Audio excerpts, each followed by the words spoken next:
IAS की तैयारी कर रही महिला ने लगाई पति से गुहार। पति ने दिया था घर वापस आने का फरमान। ज्योति मौर्य की बेवफाई बन गई इन पत्नियों के लिए अभिशाप। टूट गई सारी आस।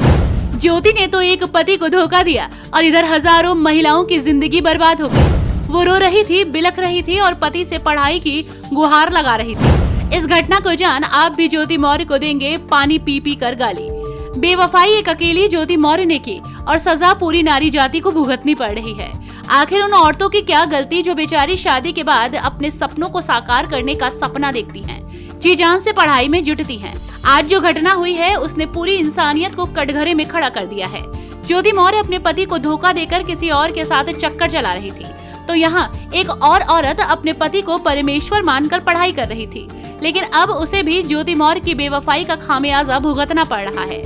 इस घटनाक्रम के बारे में हम आपको बताएंगे।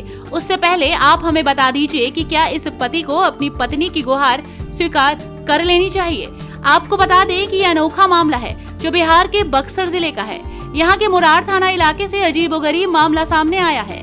इस मामले को पूरा जानने के बाद आप भी समझ जाएंगे कि ज्योति मौर्य की बेवफाई की चिंगारी न सिर्फ यूपी तक सीमित है, बल्कि पूरे भारत देश को इसने अपनी चपेट में ले लिया है। बक्सर जिले के चौराई गांव की एक महिला अपने ही पति से इस बात पर नाराज है क्योंकि उसने उसकी पढ़ाई रोक दी है।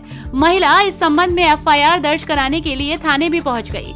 महिला ने पुलिस को बताया कि वो अपने पति की मदद से प्रयागराज में बीपीएससी की तैयारी कर रही थी, लेकिन अचानक से तैयारी बंद कराकर उसे घर वापस बुला लिया गया। वो बीपीएससी की तैयारी करना चाह रही है। फिर पुलिस ने पूरे मामले को समझा। इसके बाद पुलिस ने खुशबू के पति को थाने बुलाया और दोनों पक्षों की बातों को सुना। इसके बाद पति ने जो बातें बताई उन्हें सुनकर पुलिस भी हैरान रह गई। खुशबू के पति पिंटू कुमार ने बताया कि वो एक निजी पेट्रोल पंप पर मैनेजर के रूप में काम करता है। वो अपनी पत्नी को अधिकारी बनाने के लिए पिछले कई सालों से प्रयागराज में रखकर बीपीएससी की तैयारी करा रहा था। जैसे ही प्रयागराज की ज्योति मौर्य और आलोक मौर्य का मामला सामने आया, उसके होश उड़ गए। सीता की तरह पवित्र अपनी पत्नी के लिए शक की सुई दौड़ने लगी। आनंद फानन में पिंटू ने अपनी पत्नी खुशबू की पढ़ाई बंद कराते हुए उन्हें घर वापस बुला लिया। घर वापस आकर पत्नी बार बार पति को इस बात का विश्वास दिलाती रही कि मैं ज्योति मौर्य नहीं हूँ, लेकिन पति ने उसकी एक नहीं सुनी। इस बात की रट पकड़ कर वो बैठ गया कि अब तू बाहर पढ़ाई नहीं करेगी। पत्नी को जब अपने सारे सपने एक पल में चकनाचूर होते दिखे तो उसने पुलिस का सहारा लिया। हालांकि थाना प्रभारी के पहल के बाद दोनों के बीच सहमति बन गई। दरअसल यूपी के पति आलोक मौर्य ने उन पर गंभीर आरोप लगाए हैं। आलोक मौर्य का दावा है कि उनकी मदद से ज्योति ने अधिकारी बनने के लिए परीक्षा की तैयारी की और जब वो अधिकारी बन गई तो पति से ही दूरियां बढ़ा ली। आलोक ने ज्योति पर गैर मर्द के साथ अफेयर करने का भी आरोप लगाया। ज्योति और आलोक का मामला लगातार कई दिनों से चर्चा में बना है। वहीं दूसरी तरफ ज्योति मौर्य और आलोक मौर्य विवाद की जांच शुरू हो गई है। प्रयागराज पुलिस ने इस जांच को शुरू किया है। धूमनगंज पुलिस ने ज्योति मौर्य का बयान दर्ज कर लिया है। पुलिस ने आरोपों को लेकर ज्योति मौर्य से जरूरी सबूत भी मांगे हैं। पुलिस अब मामले में आरोपी बनाए गए आलोक मौर्य से पूछताछ करेगी। आलोक मौर्य के भाई और परिवार के दूसरे सदस्यों से पूछताछ होगी।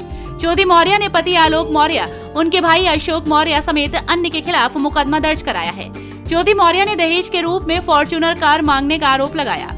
इसके अलावा एडिटेड वीडियोस और ऑडियोस क्लिप तैयार करके बदनाम करने का भी आरोप लगाया है। ज्योति मौर्य की तरफ से मई में धूमनगंज थाने में मुकदमा दर्ज कराया गया था। गाये बगाहे इस मामले का दूध, पानी का पानी हो जाएगा, लेकिन पति पत्नी के बीच बनी ये शक वाली खाई कब तक पटेगी, ये अब कहना मुश्किल ही होगा। Bureau report TNF today.